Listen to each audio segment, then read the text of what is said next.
Ipinamalas ng mga motorcycle riders at enthusiast ang kanilang husay, disiplina at kaalaman sa ligtas na pagmamaneho sa isinagawang National Advisory Group Anniversary Ride Obstacle Challenge na pinangunahan ng Police Regional Office 8 at Regional Highway Patrol Unit 8 sa Police Regional Office 8 Grandstand Campsite Roberto K. Cangleon, Palo, Leyte nito lamang Mayo 30.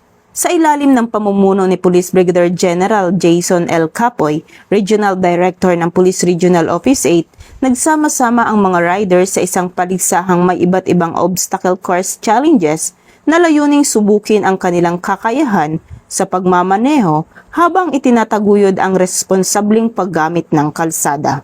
Bukod sa pagdiriwang ng anibersaryo ng National Advisory Group, nagsilbi rin ang aktibidad bilang plataporma upang palakasin ang pagkakaisa at pagtutulungan ng mga stakeholder, partner organizations at law enforcement agencies sa pagsusulong ng kaligtasan sa lansangan.